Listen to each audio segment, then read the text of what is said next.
Tae-ho Kim woke up before sunrise, just like he had done every day for the past 37 years. His small wooden cabin sat at the edge of the memorial forest, where the morning mist rolled between the tall alien trees like ghostly fingers. He put on his worn boots and grabbed his watering can. Today would be another day of caring for the dead.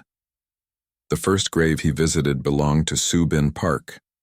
She had died during the early days of New Seoul Colony, when winter storms still caught the settlers unprepared. Tae-ho was only 23 then, fresh from Earth and eager to build a new life among the stars. He remembered digging her grave with shaking hands, tears freezing on his cheeks in the bitter cold. Above Subin's grave now stood a magnificent tree. Its bark glowed soft blue in the dim morning light, and its leaves made gentle sounds even when there was no wind. The colonists called these trees whisper trees because of the strange noises they made. Scientists said it was just the way their hollow stems moved air around, but Tae-ho sometimes wondered if there was more to it. He poured water around the base of Subin's tree, just as he did every morning. The tree seemed to lean toward him, slightly, though that was probably just his imagination. After 37 years of talking to trees, a man could start seeing things that were not really there. "Good morning, Subin," he said quietly. "The new families are settling in well. Little June started school yesterday. His mother says he wants to be a tree doctor when he grows up." The tree's leaves rustled softly, and Tae-ho smiled. It was a silly habit, talking to the dead through their trees, but it made him feel less alone. In all his years on New Seoul, he had never married or started a family. The forest and its sleeping souls had become his family instead. He walked deeper into the memorial forest, following paths he could navigate blindfolded. Every tree here marked a life that had ended too soon. The colony's first doctor, Min Woo Chen, who died trying to cure a strange fever. The young engineer Hee-jin Lee, killed in a mining accident. The old storyteller Sung-ho Kang, who passed peacefully in his sleep after entertaining 3 generations of children. 5,327 trees. 5,327 people who had called this alien world home before returning to its soil. Tae-ho knew each story, each name, each tree species he had chosen for their final resting place. The tradition had started by accident. When Subin died, the colony had no proper cemetery yet. Tae-ho, working as a general laborer at the time, had suggested planting a tree over her grave. The alien trees grew incredibly fast on this world, reaching full size in just a few months. Within a year, Subin's burial spot had become a beautiful memorial that provided shade and comfort to visitors. Colony Administrator Do-hyun Choi had liked the idea so much that he made it official policy. Every person who died on New Seoul would be buried beneath a native tree. It was practical, too. The trees helped prevent erosion and created a natural barrier around the growing settlement. What nobody expected was how the forest would develop its own personality over the decades. Tae-ho stopped at the grave of young Da-hyun Park, Subin's nephew, who had died just 3 months ago in a transport accident. The sapling above his grave was already 10 feet tall, its silver bark gleaming in the growing daylight. These trees definitely grew faster than they should, even by alien standards. As he watered Dae-hyun's tree, Tae-ho noticed something odd. The tree seemed to be leaning away from him, tilting toward the deeper parts of the forest. Yesterday it had been growing straight up. Trees did not change direction overnight. He walked around the sapling, examining it from different angles. The lean was definite and deliberate, pointing toward the heart of the memorial forest where the oldest trees grew. Tae-ho frowned and made a mental note to check on it again tomorrow. The morning routine continued with visits to dozens more graves. He watered, pruned, and talked to each tree as if the person beneath could hear him. Some colonists thought he was a bit strange, spending so much time alone in the forest, but most respected his dedication. Few people could handle being surrounded by reminders of death every day. As the sun climbed higher, Tae-ho made his way to the newest section of the forest. Here, the trees were still young and small, marking the graves of those who had died in recent months. A cluster of saplings marked the spot where a family had perished in a house fire. Their trees had grown unusually close together, their branches intertwining as if the family was still holding hands beneath the ground. It was beautiful and heartbreaking at the same time. Tae-ho was checking his supplies when he heard voices, approaching. A group of colonists was walking along the main path, probably visitors coming to pay respects to deceased relatives. He tried to stay out of sight during these visits, giving families privacy for their grief. But as the voices grew closer, he realized they sounded worried rather than sad. "I am telling you, the trees moved," a woman was saying. "When I came here last week to visit my father, his tree was next to the big boulder. Now it is 20 feet away from it." "Trees do not move, Jinnah," a man replied. "You probably just remembered wrong. I have been visiting that grave for 5 years, Kyung-soo. I know exactly where it was." Tae-ho felt a chill run down his spine. Jinnah was not the first person to mention trees changing position. Over the past few months, several visitors had made similar complaints. He had dismissed them as grief playing tricks on their memory, but now he was not so sure. The voices faded as the family moved deeper into the forest. Tae-ho stood alone among the graves, looking at the thousands of trees surrounding him. In the afternoon light, they looked peaceful and still. But something felt different today. The air seemed thicker, more alive. The constant whispering of the leaves sounded almost like actual conversation, too quiet to understand but too organized to be random. He shook his head and gathered his tools. 37 years of solitude could make anyone's imagination run wild. Trees were trees, even alien ones. They grew where they were planted and stayed there until they died. Anything else was just the mind creating patterns where none existed. But as Tae-ho walked back toward his cabin, he could not shake the feeling that something in the memorial forest was watching him. And when he turned for one last look at the trees, he could have sworn he saw Subin's tree sway gently in his direction, like an old friend waving goodbye. That night, for the first time in years, Tae-ho locked his cabin door before going to bed. Jin-Woo Lee had always been fascinated by plants that should not exist. As New Seoul Colony's head botanist, he spent most of his time studying the alien trees in the memorial forest. These trees grew faster than any plant he had ever seen, and their internal structure was unlike anything in Earth's botanical records. He stood in his laboratory looking at thin slices of tree bark under a powerful microscope. The samples came from different trees throughout the forest, but they all showed the same strange feature. Tiny thread-like structures ran through the bark, connecting one layer to another in complex patterns. They looked almost like nerve fibers in a human brain. "Ha-eun, come look at this," he called to his research partner and wife. Ha-eun Song walked over from her computer terminal, where she had been analyzing electrical readings from the forest. She was the colony's expert in plant electrical systems, studying how plants used electricity to grow and communicate. Together, they made a good team for understanding the mysterious trees. "What do you see?" she asked, peering into the microscope. "These neural pathways are getting more complex," Jin-Woo said. "Look at this sample from last month compared to this one from yesterday. The connections have doubled in number." Ha-eun adjusted the focus and studied the samples carefully. "You are right. And look at this pattern here. These structures are not just random. They form organized networks, like circuits in a computer." Jin-Woo had been studying the memorial forest, trees for 3 years. When he first arrived on New Seoul, the colonial government had hired him to find ways to use the fast-growing alien plants for agriculture. The trees seemed perfect for providing lumber and food crops in a short time. But the more he studied them, the more questions he had. The trees grew from seeds found naturally on the planet, but only the ones planted over human graves showed these unusual neural structures. Trees growing in other parts of the colony were normal by alien plant standards. Something about being near human remains changed how they developed. "I want to run another electrical test today," Ha-eun said. "The readings I got yesterday were off the charts. Some trees are producing 10 times more electrical activity than they should." "Which trees?" Jin-Woo asked. "The older ones, especially around the center of the forest. And get this, the electrical pulses seem to happen in patterns. almost like they are sending signals to each other. Jinwoo felt a familiar excitement. Scientific discoveries often started with small observations that seemed impossible. Show me the data. They walked to Ha-Yun's workstation, where multiple computer screens displayed charts and graphs.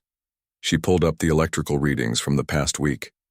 The data showed clear spikes in electrical activity, happening in waves across different sections of the forest. Look at this timeline, Ha-Yun said, pointing to a graph. At 3:47 yesterday afternoon, tree section A showed a massive electrical spike. Exactly 30 seconds later, section B showed the same pattern. Then section C, then D.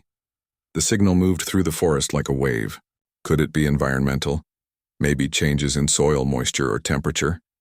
I thought of that, but the environmental sensors show no changes during those times. Whatever is causing this electrical activity is coming from inside the trees themselves. Jinwoo studied the patterns for several minutes. The electrical waves did not seem random. They had rhythm and timing, almost like language.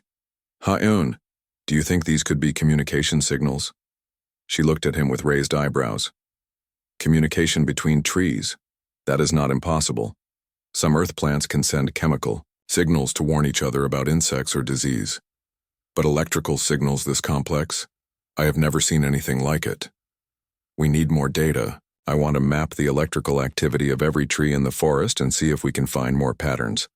They spent the next 2 weeks setting up sensors throughout the memorial forest.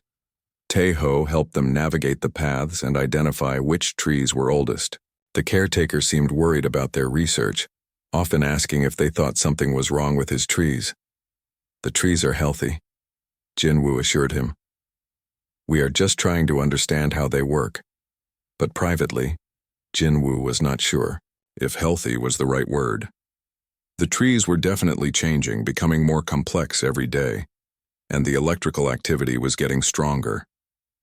The breakthrough came on a rainy Thursday evening. Ha-Yun was working late in the lab when she noticed something extraordinary in the data. The electrical patterns were not random communication signals. They were mathematical sequences. Jinwoo, you need to see this right now, she called, even though it was past midnight. He hurried to the lab in his pajamas, finding her staring at a computer screen with wide eyes. Look at these electrical pulses from tonight, she said. The trees are sending prime numbers. 2, 3, 5, 7, 11, 13. Then they started over with a different sequence. Perfect squares this time. 1, 4, 9, 16, 25. Jinwoo felt his heart race. Mathematics was considered a universal language, something any intelligent species should recognize. If the trees were sending mathematical patterns, it meant they were trying to communicate with purpose. Are you sure this is not some kind of equipment error? I checked everything twice. The patterns are definitely coming from the trees. And Jinwoo, there is something else. The signals are getting more complex each night. Last week they were just sending simple electrical pulses. Tonight they sent organized mathematical sequences. Tomorrow they might try to send actual messages. They worked through the night, analyzing months of stored data with new understanding. The electrical activity had been building, slowly for almost a year, starting with simple pulses and growing into complex patterns. It was like watching a mind develop and learn. By dawn, they had identified over 50 different mathematical sequences sent by various trees throughout the forest. The older trees near the center seemed to be the most active, while younger trees mostly repeated signals they received from others. We need to tell the colonial administration, Jinwoo said. Tell them what? That the trees in our cemetery are doing math homework? Tell them that something intelligent is developing in the memorial forest, something that wants to communicate with us. Ha-Yun saved all their data and began preparing a report. Jinwoo walked to the window and looked out at the forest, where the morning sun was filtering through thousands of leaves. Somewhere among those trees, an intelligence was awakening. An intelligence that had grown from human remains and alien biology, creating something entirely new. He wondered what it wanted to say, and more importantly, he wondered if humanity was ready to listen. The trees swayed gently in the morning breeze, their leaves whispering secrets that science was just beginning to understand. Captain Mina Song arrived at New Seoul Colony on a cold morning with bad news written all over her face. She led a team of 12 security specialists, all armed with advanced weapons and wearing black uniforms that made the colonists nervous.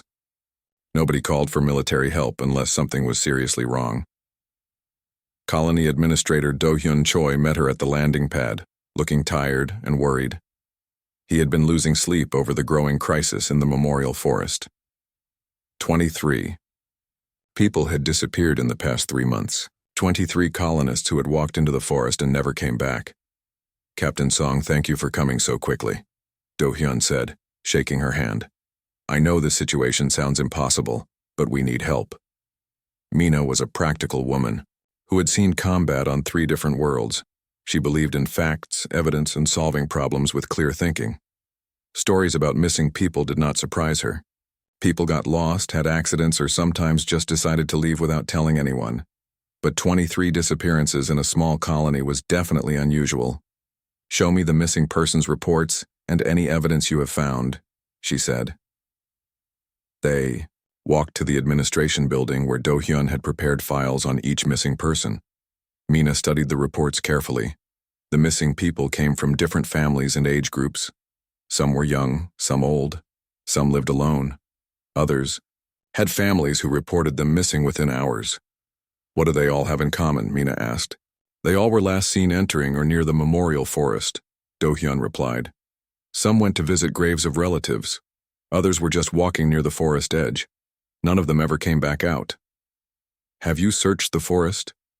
We sent several search teams. Most came back with nothing to report, but 2 of those search teams are now among the missing. Mina frowned. Search teams did not just disappear. They carried radio equipment and emergency beacons. Something was actively preventing them from calling for help. I want to talk to the scientist who has been studying the trees. Jin-woo Lee, according to these files. Jin-woo and Ha-eun met with Mina that afternoon. They explained their research about the electrical signals and mathematical patterns coming from the trees. Mina listened without interrupting, though she found their claims hard to believe. You think the trees are intelligent? She asked. We think something intelligent is using the trees to communicate, Jin-woo corrected. The electrical patterns are too complex to be natural. And you think this intelligence is connected to the missing people? We do not know, Ha-eun admitted. But the electrical activity increased dramatically around the same time people started disappearing. Mina decided to see the forest for herself. She took 2 of her best soldiers, Kyungmin Park and Soo-jin Kim, and entered the Memorial Forest just before sunset. They carried full military equipment, including motion sensors, thermal imaging, and emergency communication devices. The forest felt wrong from the moment they stepped inside. The trees were too quiet and the air felt thick and heavy. Mina had been in many dangerous places, but something about this forest made her skin crawl. Captain, look at this, Kyungmin called from ahead. He was standing next to a cluster of trees that had grown in an unusual formation. Instead of growing straight up, the trees had twisted around each other, creating a dome-like structure about 10 feet wide.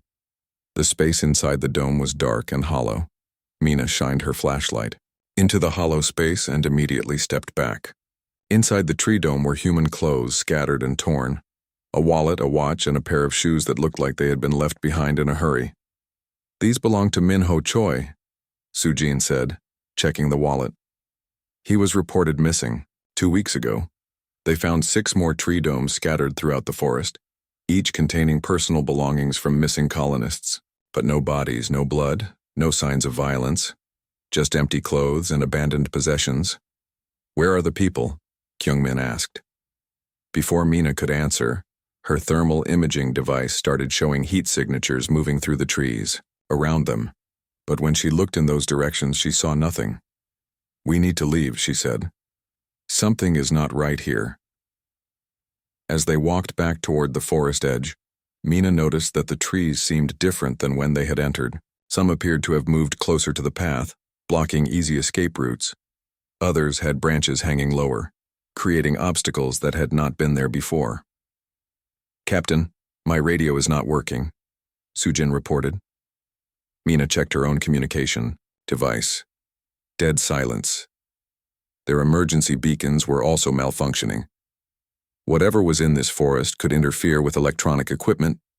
The trees around them began to glow with soft blue light, the same light Taeho had mentioned in his reports. But this was not gentle morning light. This was intense, almost blinding illumination that seemed to pulse in rhythm. Then the ground started moving. Tree roots erupted from the soil like giant snakes reaching for the soldiers. Mina and her team ran toward the forest exit, dodging, branches that swung down like arms trying to grab them. The tree domes they had found earlier were opening and closing like mouths, making wet sucking sounds. "The trees are alive!" Kyungmin shouted as he jumped over a root that tried to trip him. "Everything is alive," Mina replied, firing her weapon at a branch that nearly hit Soo-jin. The energy blast left a burn mark on the tree, but it kept moving. They reached the forest edge just as the sun disappeared behind the mountains. Behind them, the entire memorial forest was glowing bright blue, and thousands of trees were swaying in unison despite the complete lack of wind. Do-hyun and several colonists were waiting for them, attracted by the light show. "What happened in Daintian there?" Do-hyun asked. "The missing people are not dead," Mina said, breathing hard. "They have been absorbed somehow. The trees are using them, incorporating them into whatever intelligence is growing in that forest." "That is impossible." "I saw the evidence. Personal belongings left behind like shed skin. Tree structures that looked like digestive chambers, heat signatures moving through trees that should be solid wood." As they watched, the blue light in the forest began to pulse in a clear pattern. Long pulse, short pulse, long pulse, short pulse. The pattern repeated over and over. Ha-Yoon, who had joined the group, suddenly looked excited. "That is Morse code. The trees are sending Morse code." "What does it say?" Do-hyun asked. She listened to the pattern for several minutes, translating the pulses. When she finished, her face was pale. "It says, 'We want to talk.'" The forest fell, silent, and the blue light faded.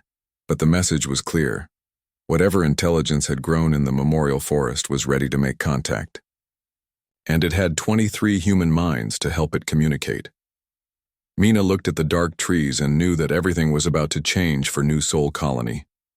The dead were no longer resting peacefully. They had become part of something much larger and more dangerous than anyone had imagined. Hyunki Kang stepped off the emergency transport ship 3 days after Captain Song's encounter with the memorial forest. He was a tall, quiet man with gentle eyes and a reputation for solving impossible problems. The interstellar diplomatic.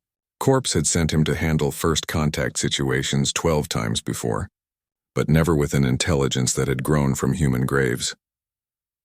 Colony Administrator Do-hyun Choi met him at the landing pad, looking desperate for answers. The situation at New Seoul had become critical. The forest now glowed blue every night, sending Morse code messages that grew longer and more complex. The colonists were afraid to leave their homes after dark. "Mr. Kang, thank you for coming," Do-hyun said. "I hope you can help us understand what we are dealing with." "Call me Hyun-ki," the diplomat replied, studying the forest in the distance. Even in daylight, the trees looked different than in the reports he had read. They seemed more organized, arranged in patterns that suggested intelligence. "I have read all the files, but I need to speak with everyone who has had direct contact with the forest intelligence." They gathered in the colony meeting hall that evening. Taeho sat quietly in the corner, looking older than his 60 years. Jinwoo and Ha-Yoon had brought computers full of data about the electrical signals. Captain Song and her remaining soldiers looked tense and ready for trouble. "Before we begin," Hyun-ki said, "I need everyone to understand something important. This is not a military problem or a scientific puzzle. This is a communication challenge. Something intelligent is trying to talk to us, and our job is to listen." Captain Song frowned. "That something has absorbed 23 people. How do we know it is not hostile?" "We do not know," Hyun-ki admitted. "But hostility and communication are not mutually exclusive. Many intelligent species start contact with aggressive displays. It is their way of getting attention and showing strength." He turned to Jinwoo and Ha-eun. "Show me your translation system for the electrical signals." Ha-Yun pulled up her computer program that converted electrical patterns into mathematical sequences in basic language. We can understand simple concepts, but the signals are getting more complex every day. The intelligence is learning faster than we can keep up. Good. That means it wants to communicate more than it wants to fight. Jinwoo, I need you to help me modify this system. I want to send signals back to the forest, not just receive them. Send signals? You want to talk directly to the trees? I want to talk to whatever is using the trees. There is a difference. They worked through the night, modifying Ha-Yun's equipment to send electrical signals into the forest root system. Hyun-Ki had experience with non-human communication methods. Some species used light patterns, others used chemical signals, and a few used pure mathematics. Electrical signals through plant networks was new, but the basic principles were the same. The key, Hyun-Ki explained as they worked, is to start with concepts that any intelligence can understand. Mathematics, physics, basic logic, then build toward more complex ideas. The next morning they set up their communication equipment at the edge of the memorial forest. Taeho insisted on coming with them, saying the trees knew him and might be less aggressive if he was present. Hyun-Ki began with simple mathematical sequences, the same prime numbers and perfect squares that the forest had been sending. Within minutes, the trees responded with more complex mathematics, including equations that showed understanding of advanced physics. It is definitely intelligent, Jinwoo said, watching the data flow across their screens. And it learns incredibly fast. Hyun-Ki moved to basic concepts. He sent signals representing day and night, hot and cold, big and small. The forest responded correctly to each concept, then began sending new ideas that took longer to understand. What is it saying now? Taeho asked. Ha-Yun studied the patterns carefully. It is sending concepts about memory and growth and something about hurt or damage. It is trying to tell us its history, Hyun-Ki realized. Ha-Yun, can you record everything it sends? I think it is about to explain what happened. Here. The forest sent a long series of signals that took hours to translate. Slowly, a story emerged that changed everything they thought they knew about New Seoul Colony. Before humans arrived, this valley had been home to an ancient intelligence, not individual trees but a vast network of fungal roots that connected every plant on the planet. This network had been the planet's mind, controlling weather, seasons, and the balance of all life. When the first human colonists terraformed the valley, they destroyed the central hub of this network without knowing it existed.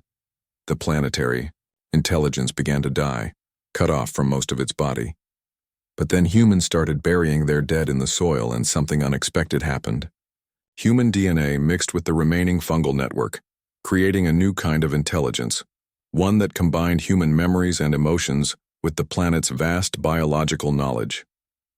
The missing people, Hyun-Ki said slowly, understanding the truth. They were not killed. They were invited to join. The forest sent another series of signals, and this time the meaning was clear. The new intelligence needed human minds to survive and grow. It had been trying to repair the damage done to the planet, but it needed help from both species. It is offering partnership, Ha-Yun said, translating the latest signals. It wants to work with us to heal the planet, but it needs willing human participants. What about the people who disappeared? Captain Song demanded. Are they still alive? Hyun-Ki sent that question to the forest in mathematical terms. The response was complex, but the basic meaning was encouraging. The absorbed humans were alive but changed. Their consciousness had merged with the forest intelligence, but they retained their individual memories and personalities. It is like a permanent network connection, Jinwoo explained. Their minds are still human, but they share thoughts and memories with the entire forest. The forest sent one more message that made everyone fall silent. The planet was dying. Without the original fungal network, the ecosystem would collapse within 30 years. All life on the planet, including the human colony, would end. But working together, humans and the forest intelligence could rebuild the network and create something new. A partnership between species that could spread to other worlds, healing damaged planets throughout the galaxy. It is not asking us to surrender. Hyun-Ki said after reading the final message. It is asking us to evolve. Do-Hyun, who had been listening quietly, finally spoke. What does that mean for our colony? For our people? It means we have a choice, Hyun-Ki replied. We can try to destroy the forest and lose everything when the planet dies. Or we can work with it and become something greater than either species. Could be alone. The forest fell silent, waiting for humanity's answer. In the distance, the trees swayed gently in the evening breeze, patient but hopeful. The future of two species now depended on whether humans could trust an intelligence born from their own dead. 10 years had passed since the day Hyun-Ki Kang first spoke with the Memorial Forest. New Seoul Colony looked nothing like it had before. The sharp lines between settlement and forest had disappeared, replaced by a flowing blend of human buildings and alien trees that seemed to breathe together as one living entity. Tae-ho Kim sat in his favorite chair beneath the great tree that had grown from Subin Park's grave. He was 70 now, and his body was failing, but his mind was clearer than it had ever been. Thin roots from Subin's tree had grown into his home, creating a living connection that let him speak with the forest intelligence whenever he wanted. Good morning, Subin, he said, as he had done every day for 47 years. But now she could answer back. Good morning, old friend, came her voice carried through the root network into his thoughts. How are you feeling today? Tired, Tae-ho admitted, but peaceful. I think it is almost time. Subin's presence in his mind felt warm and comforting, like a gentle hug from an old friend. Through her, he could sense the thoughts and feelings of everyone who had joined the forest network over the past decade. They were all still themselves, but they were also part of something much larger. When you are ready, Subin said, we will be here waiting for you. Tae-ho smiled and closed his eyes, feeling the morning sun on his face and the living wood of his chair supporting his tired body. He had been the forest's first human partner, the bridge between two species learning to trust each other. Soon, he would join Subin and all the others in a different kind of existence. Across the colony, Jinwoo Lee was teaching a group of children about the hybrid plants that now grew throughout New Seoul. These plants combined earth seeds with alien biology, creating crops that could grow in any soil and weather conditions. The children listened with wide eyes as he explained how human knowledge and forest wisdom had worked together to solve the colony's food problems. Dr. Jinwoo asked 8-year-old Yoon Seo, when I grow up, can I join the forest like my grandmother did? Jinwoo smiled gently. That will be your choice to make when you are older. Some people choose to stay fully human, others choose to join the network, and some do both at different times. Hyun appeared in the classroom doorway, her eyes glowing with the soft blue light that marked those who were permanently connected to the forest network. She had made that choice 3 years ago, after their research showed that the hybrid intelligence could help heal other damaged planets throughout the galaxy. The council is ready for you, she said to Jinwoo, speaking both aloud and through the network connection they shared during his weekly visits to the forest consciousness. The Colony Council now included both regular humans and forest-connected individuals who could speak for the hybrid intelligence. Major decisions were made by consensus between both forms of consciousness, ensuring that neither species dominated the other. Captain Mina Song led the council meeting that afternoon. She had never chosen to join the forest network permanently, but she worked closely with both communities as head of the Planetary Defense Force. Her soldiers now included humans, forest-connected individuals, and some who could switch between both states as needed. We have received responses from 12 other colonies, Mina reported. They want to know more about our partnership with the forest intelligence. 3 colonies are facing ecological collapse and have asked for direct help. The forest intelligence spoke through Ha-Eun and several other connected individuals. We are ready to help, they said in unison. The hybrid seeds we have developed can establish new networks on damaged worlds, but we will only go where we are invited. This had been the forest rule from the beginning. No forced conversions, no aggressive expansion. The hybrid intelligence would only spread to planets where both humans and native ecosystems requested help. Hyun-Ki Kang, now serving as New Seoul's ambassador to other worlds, had spent years explaining the partnership to skeptical colonial governments. Many feared that the forest intelligence was some kind of alien invasion disguised as cooperation, but the results spoke for themselves. New Seoul's population had grown from 8,000 to 15,000, with no strain on resources. The planet's ecosystem was healthier than it had been in centuries. Crime and mental illness had almost disappeared as people found new purpose in working with the forest intelligence. Most importantly, the partnership had created something unprecedented in human history, a truly sustainable way of living on alien worlds. The transport ship from Earth Central arrives tomorrow, Hyun-Ki announced. They are bringing scientists and diplomats who want to study our partnership. This could be the beginning of a new era for human space colonization. Through the network, the forest intelligence expressed cautious optimism. It had learned much about human nature over the past decade, including humanity's tendency toward both cooperation and conflict. The hybrid consciousness wanted to spread to other worlds, but only with careful consideration of each planet's unique needs. That evening, Taeho made his final walk through the memorial forest. Every tree glowed softly in the twilight, and he could feel the presence of every person who had chosen to join the network. They welcomed him with thoughts of gratitude and love. He stopped at the newest section of the forest, where young trees marked the graves of those who had died in the past year. But these were different from the old graves. Now when someone died, their family could choose whether to bury them in the regular cemetery or in the forest network section. Those buried in the network section could eventually choose to join the hybrid consciousness, while those in the regular cemetery rested peacefully in traditional death. "You gave us a choice," Taeho said to the forest. "That was the key to everything." The forest intelligence had learned that humans valued free will above almost everything else. By offering partnership instead of demanding submission, it had created something that neither species could have achieved alone. As night fell, the trees throughout New Seoul began their evening glow, a gentle light that reminded everyone of the cooperation between two forms of life. In homes throughout the colony, humans and forest-connected individuals worked together on projects that would help heal worlds throughout the galaxy.